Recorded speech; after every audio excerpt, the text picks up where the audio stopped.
Hi my dear sweet family, ఈరోజు మీకోసం మరో కొత్త కంటెంట్తో వచ్చాను. ఈ కంటెంట్ చాలా అద్భుతంగా ఉంటుంది.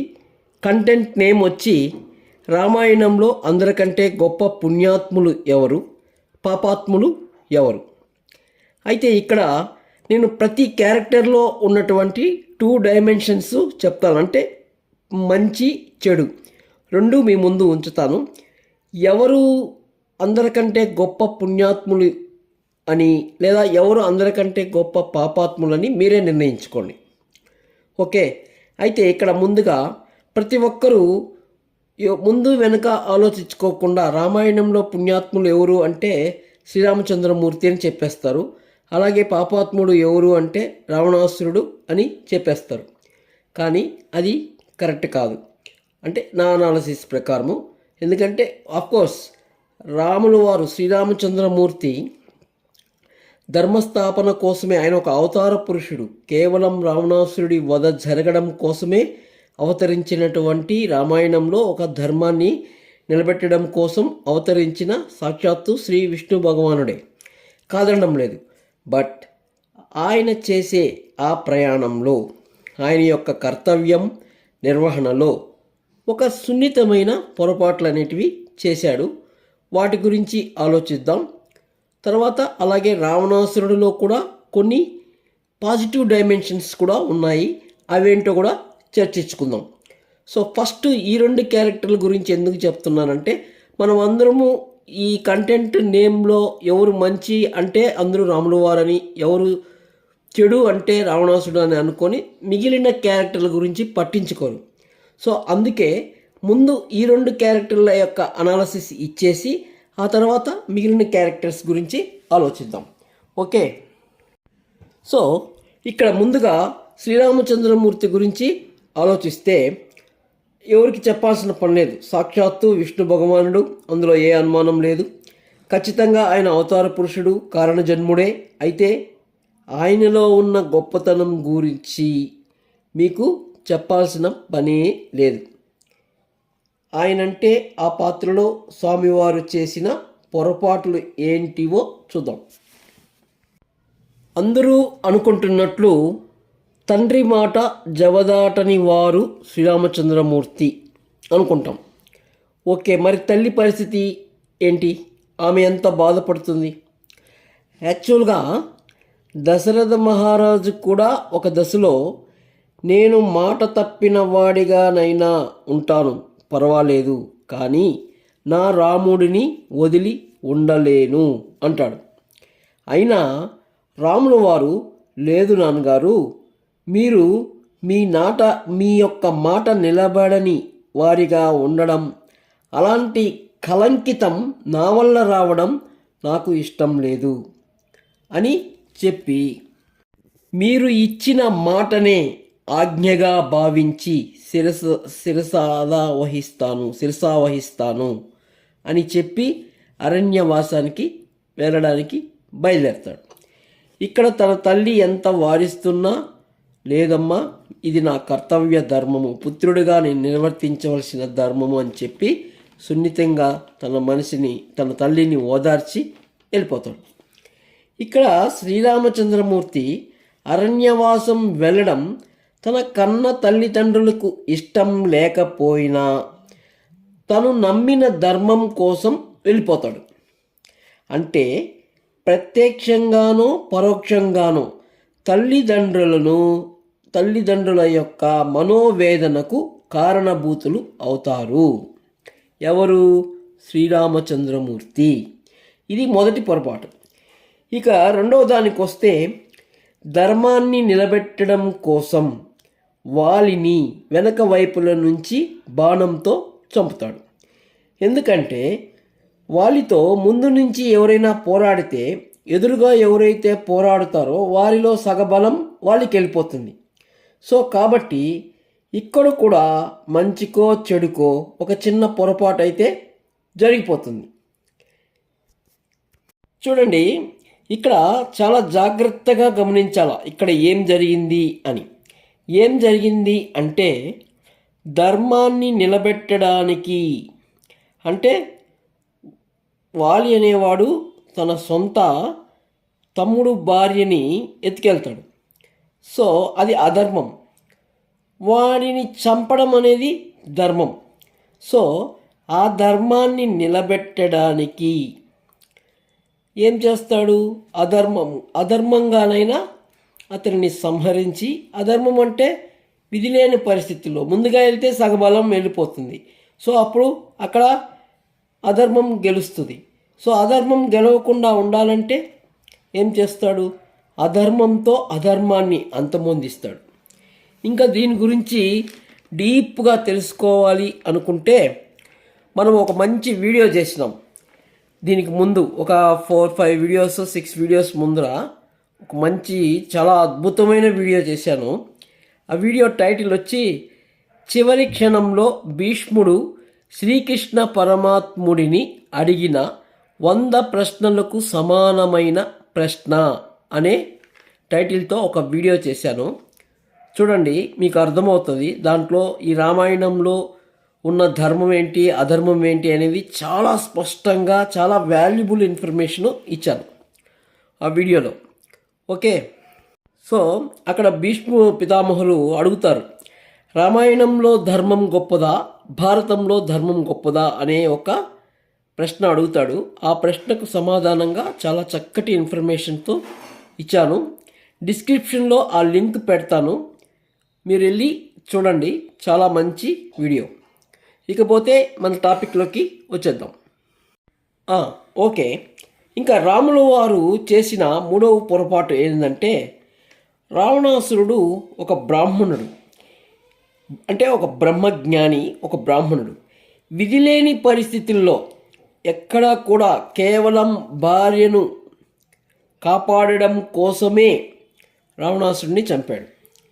కానీ బ్రహ్మహత్య చేయడం పాపమే కదా.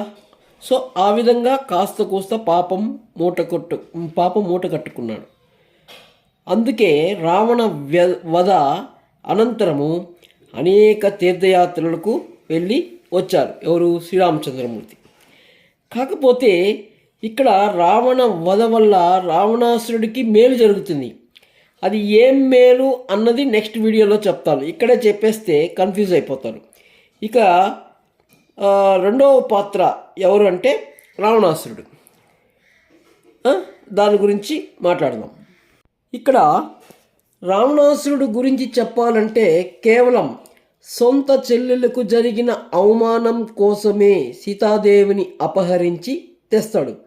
ఆ తర్వాత తనకు ఉన్న శాపము వలన సీతమ్మ వారిని ఆ శాపము యొక్క మాయ చేత వ్యామోహపడతాడు. అంతే తప్ప ఇంటెన్షన్లీ సీతమ్మ వారిని వ్యామోహించడు. రావణాసురుడికి ఇంకొక శాపం ఉంటుంది. ఆ శాపము ఏంటి అనేది ఫ్యూచర్లో ఇంకొక వీడియో చేస్తాను. ఆ శాపము యొక్క కారణం, ఆ శాపము యొక్క మాయ చేత అమ్మవారిని సీతమ్మ వారిని వ్యామోహిస్తాడు. సో ఒక విధంగా చెప్పాలంటే సీతమ్మ వారు తల్లితో సమానము. ఇంకొక కోణంలో చూస్తే కూతురు అంటారు. ఆ 2 కథలు కూడా నేను నెక్స్ట్ వీడియోస్లో చేస్తాను.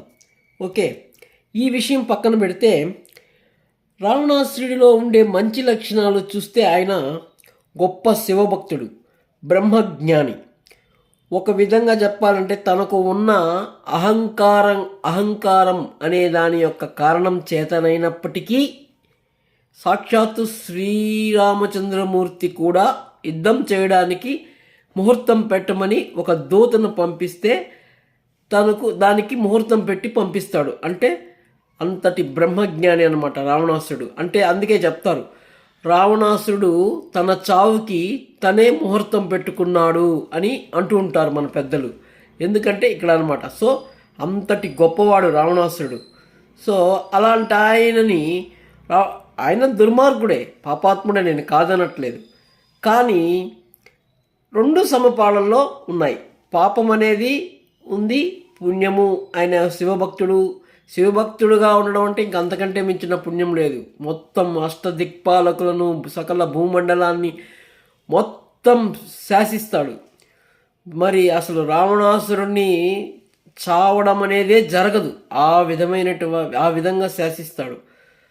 అలా అదే దాని ఎందుకు రాములు వారు ఇక్కడికి ఆయన్ని మరి అలాంటి రావణాసురుని ఎందుకు సంహరించాలని అవతరించాడు అనేది నెక్స్ట్ వీడియోలో బాగా క్లియర్గా వస్తుంది.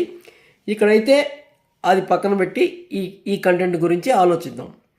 సో ఇవి ఈ 2 క్యారెక్టర్ల గురించి. మన టైటిల్లో అందరూ చెప్పగానే వీళ్ళిద్దరు అని ఊహిస్తారు కాబట్టి అలా ఊహించొద్దని ముందు ఈ 2 క్యారెక్టర్స్ గురించి మన యొక్క అనాలసిస్ వచ్చేసినాయి. ఇకపోతే నెక్స్ట్ క్యారెక్టర్, నెక్స్ట్ పాత్రధారి అమ్మవారు, సీతమ్మవారు. సీతమ్మవారు కూడా 2 విషయాలలో తప్పు చేస్తుంది. ఏంటంటే నెంబర్ 1, ఫస్ట్ తన బిడ్డలాంటి లక్ష్మణుణ్ణి అనుమానిస్తుంది. అలా అనుమానం అనేది జరగకపోతే అసలు ఈ రామాయణం అనేది జరిగి ఉండదు. అనుమానిస్తుంది, అక్కడ ఒక తప్పిదం చేస్తుంది. రెండోది ఏం చేస్తుందంటే లక్ష్మణుడు గీసిన రేఖను దాటను అని చెప్పి మాటిస్తుంది, అయినా కూడా రేఖ దాటేస్తుంది. సో అక్కడ ఇచ్చిన మాట తప్పుతుంది. సో ఈ 2 కారణాలతో అమ్మవారు కూడా పొరపాట్లు అనేటివి చేశారు. అంటే ఇక్కడ ధర్మం ఏం చెప్తుందంటే ఏ రకమైనటువంటి పొరపాటు, ఇచ్చిన మాట తప్పకపోయినా, చెడుగా ఆలోచించినా కూడా కాస్త కోస్త పాపం అనేది మూట కట్టుకుంటారు అనేది ధర్మం చెప్తుంది. సో ఆ పాయింట్ ఆఫ్ వ్యూలో ఆలోచిస్తే ఈ 2 తప్పిదాలు చేసి అమ్మవారు కూడా కాస్త కోస్త పాపము తెచ్చుకున్నారు. ఓకే, నెక్స్ట్ గుడ్ క్యారెక్టర్ రామాయణంలోకి నెక్స్ట్ గుడ్ క్యారెక్టర్ ఎవరు? లక్ష్మణస్వామి. ఆయన చేసిన పొరపాటు ఏంటంటే శూర్పణఖకు చెవి కోసి పంపకుండా ఉంటే బాగుండేది. అలా శూర్పణఖకు చెవి కోయడం వల్లనే కదా ఈ రామాయణం మొత్తం జరిగింది. సో ఆయన కూడా కొంచెం కలంకితుడయ్యాడు కదా, పాపం మూట కట్టుకున్నట్టే కదా. సో లక్ష్మణస్వామి కూడా కాస్త కోస్త చెడు అనేది జరిగింది. చూస్తాం ఇంకా జస్ట్ చాలా క్యారెక్టర్స్ ఉన్నాయి కదా, ఎవరు 100% పుణ్యాత్ములు అనేది కూడా చూద్దాం. Okay, next the most powerful అంటే చాలా గొప్పవారు. అసలు ఆంజనేయుల స్వామిలో ఏ చిన్న పొరపాటు కానీ, ఏ తప్పు కానీ, ఏ లోపం కానీ ఎవ్వరు చూపలేరు. అయినా కానీ ఆయన కూడా చాలా సున్నితమైన ఒకే ఒక పొరపాటు చేస్తాడు. ఏంటంటే ఇక్కడ రామాయణం మొత్తంలో వాలిని నేరుగా ఎదిరించగలిగిన శక్తి స్వరూపుడు కేవలం ఒక ఆంజనేయుల స్వామి ఒక్కడే. ఎందుకంటే ఆంజనేయుల స్వామిలో ఆయనకి ఎంత బలం ఉంది అన్నది ఆయనకే తెలియదు.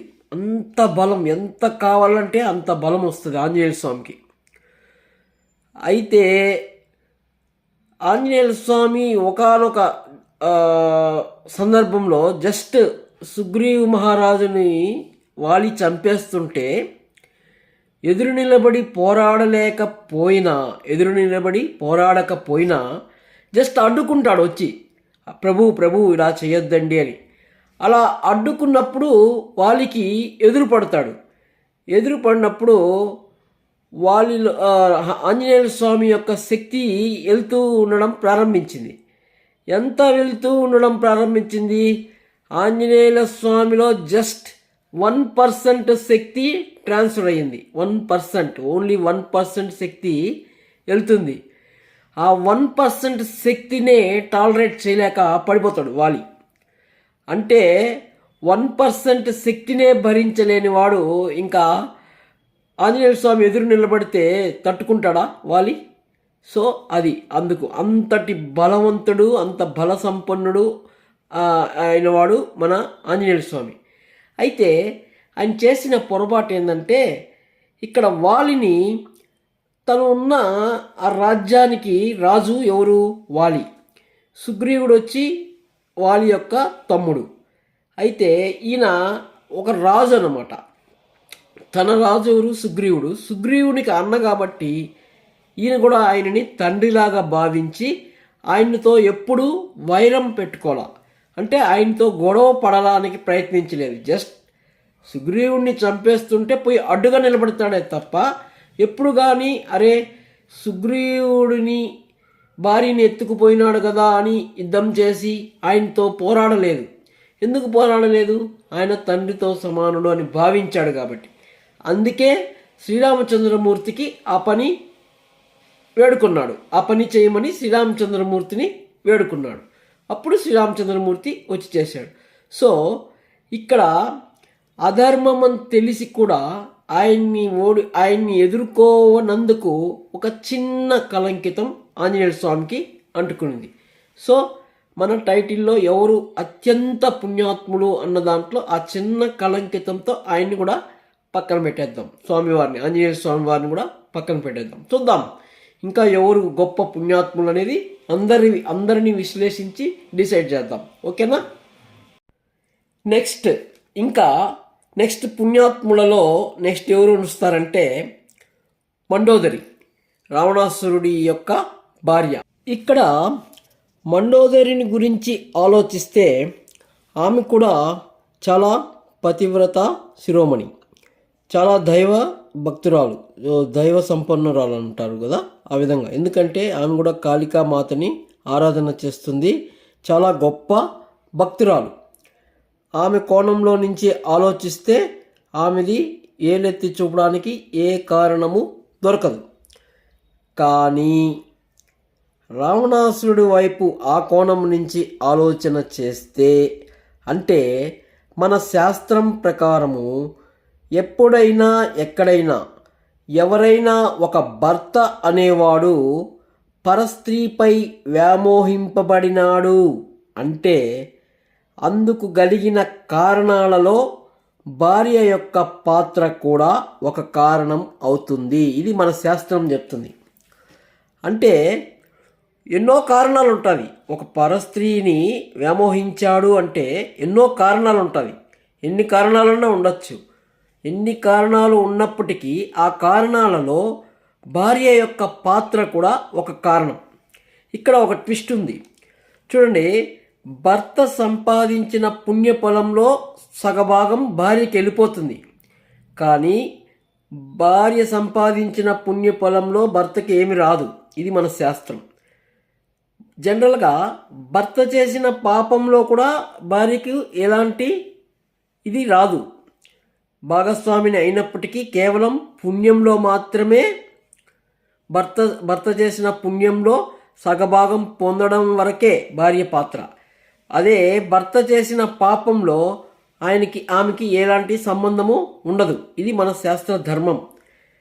కాకపోతే ఒక్క విషయంలో, ఎప్పుడు పరస్త్రీపై భర్త పరస్త్రీని ఎప్పుడైనా వ్యామోహించినాడు అంటే అందుకు కలిగిన కారణాలలో భార్య ప్రమేయం కూడా ఒక కారణం అవుతుంది. అంటే ఆ భార్య తన భర్తతో నిర్వర్తించిన ధర్మాల వల్లనో లేదా ఏదో ఒక కారణాల వల్లనో ఒక ఈయన చేసిన ఈ తప్పిదంలో 1% ఆమె పాత్ర కూడా ఉంటుంది.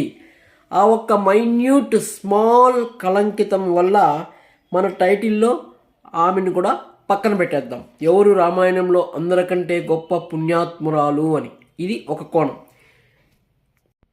ఇంకొక కోణంగా కూడా ఆలోచించవచ్చు. ఏంటంటే మన శాస్త్రం ధర్మం ప్రకారము ఏ స్త్రీ అయినా ముందుగా విధవ అయితే కూడా ఆమె కూడా సంపూర్ణమైన పుణ్యశాలి అని అనరు. సో ఆ కోణంగా చూసుకుంటే ఆమె విధవరాలు అవుతుంది, అంటే భర్త చనిపోతాడు. సో ఆ కోణంగా కూడా ఆమెని పరిపూర్ణమైన పుణ్యశాలిగా నిర్ధారించరు. సో ఈ 2 కోణాల వల్ల ఆమెను కూడా మనము పక్కన పెడదాం. నెక్స్ట్ ఇక మిగిలిన పాత్రలు. దశరథ మహారాజు, ఆయన గురించి అందరికీ తెలిసిందే. ఎందుకంటే ఆయన చేసిన పాప ఫలితంగానే ఆయన అనుభవించిన శాప ఫలితంగానే రాముల వారిని అరణ్యవాసానికి వెళ్ళేది. ఇదంతా కూడా ఆయన చేసిన ఒక అపరాధం వల్ల ఆయన పొందిన శాపం కారణం చేతే ఈ రామాయణం మొత్తం జరుగుతుంది. సో ఇంకా ఆయన్ని మన లిస్టులో నుంచి పక్కన పెట్టేద్దాం. ఇంకా కౌసల్య మాత, రాముల వారు శ్రీరామచంద్రమూర్తి యొక్క తల్లిగారు అయినటువంటి కౌసల్య మాత, ఆమె కూడా అన్ని విషయంలో భర్త అడుగుజాడల్లో భర్తని ఏ పొద్దు మాటని ధిక్కరించడం కానీ ఎలాంటి ఏలెత్తి చూపడానికి ఎలాంటి పొరపాటులు ఉండవు. కానీ రాములు వారిని అరణ్యవాసము చేసేటప్పుడు మాత్రం భర్తను నిందిస్తుంది. చిన్న పొరపాటు జరుగుతుంది. సో మన టాస్క్లో అందరికంటే ఎక్కువ పుణ్యాత్ములు ఎవరు అన్నారు కదా. సో వీళ్ళందరూ పుణ్యాత్ములే. ఎవరెవరు? సీతమ్మవారు కానీ, లక్ష్మణస్వామి కానీ, శ్రీరామచంద్రమూర్తి కానీ, దశరథులు కానీ, అంతటి కారణ జన్ముడైనటువంటి శ్రీరాముడికి జన్మనిచ్చిన దశరథుల వారు కానీ అందరూ పుణ్యాత్ములే.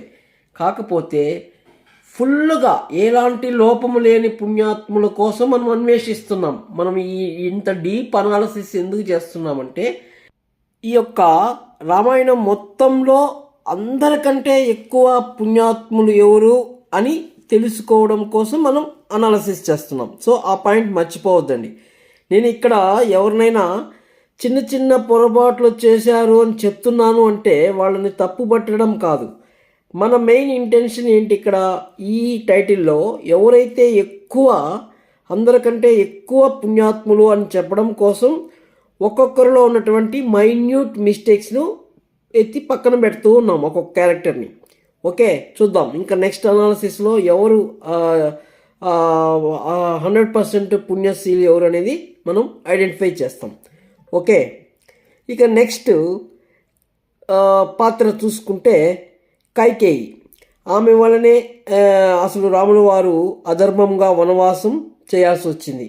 కానీ ఆమె కూడా ధర్మంగానే, అంటే తనకు తన భర్త ఇచ్చిన వరాన్ని ఆ వరం పొందడం వలన ఆ మందర అనే ఒక ఆవిడ మాటలు విని ఆ భర్త ఇచ్చిన అవకాశాన్ని దుర్వినియోగం చేసుకుని రాముల వారిని అరణ్యవాసానికి పంపిస్తుందే తప్ప ఆమె ఇంకా ఎలాంటి పొరపాట్లు ఆమెలో మనము గుర్తించలేము. కానీ అక్కడ ఆమె కూడా ఆ విధమైనటువంటి ఆ మహాకలంకాన్ని మూటగట్టుకునింది. సో ఆమెని మన లిస్టులో నుంచి పక్కన పెడదాం. ఇంకా మిగిలింది భరతుడు రాముల వారు అరణ్యానికి వెళ్ళినప్పుడు రాముల వారి పాదరక్షకులు తీసుకొని వచ్చి అన్నీ చేస్తాడు, అంతా బాగుంది. కానీ తను కూడా తన అన్నను అరణ్యవాసానికి పంపించిన సమయంలో ఆ కోపాన్ని అదుపు చేసుకోలేక అందరిపైన ఎగబడి మాట్లాడతాడు. సో అక్కడ కూడా ఆయన కూడా పొరపాటు చేస్తాడు. సో ఇక్కడ మనకు భరతుడు కూడా అయిపోయినారు. మరి ఇక్కడ ఎవరు అందరికంటే పుణ్యాత్ములు ఎవరు అంటే ఇప్పుడు వస్తుంది ఊర్మిళ, సీతమ్మ వారి చెల్లెలు, లక్ష్మణస్వామిల వారి భార్య.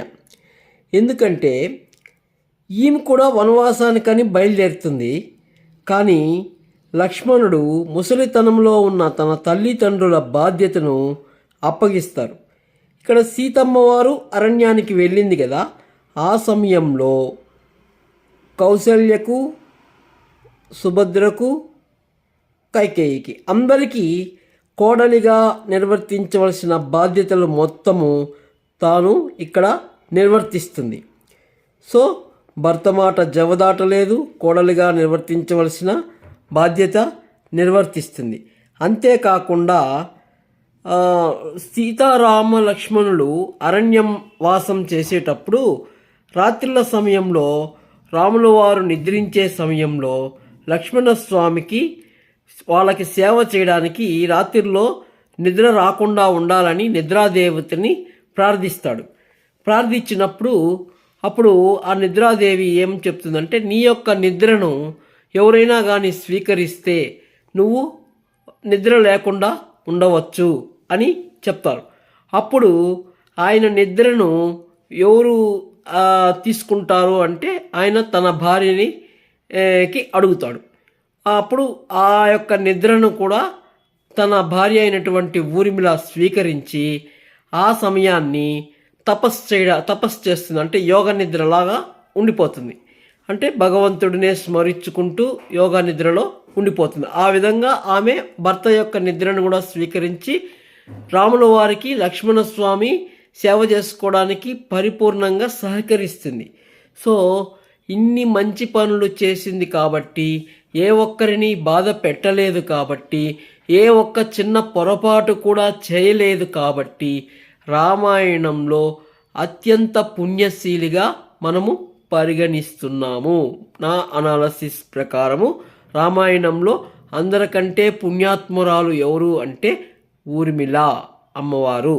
ఓకే, ఇక్కడ క్లియర్. ఇక్కడికి ఒక సగం క్లారిఫై అయిపోయింది. మంచి వాళ్ళు ఎవరు అనేది తెలిసిపోయింది. రామాయణంలో అందరికంటే పుణ్యాత్ములు ఎవరు అనేది తెలిసిపోయింది. ఇక పాపాత్ములు ఎవరు అని మనము ఆ కోణంలో ఆలోచిస్తే మనకు ఉన్నది రెండు ఆప్షన్లు.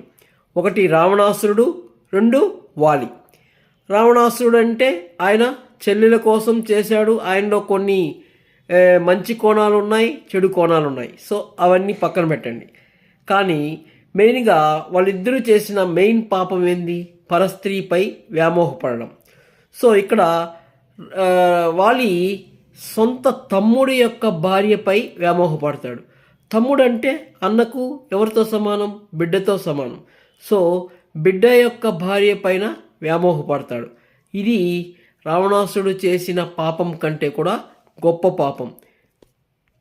ఎందుకంటే మన ధర్మంలో ఇంతకంటే ఘోరమైన మహాపాపము మరి ఒకటి ఉండదు. ఏంటి?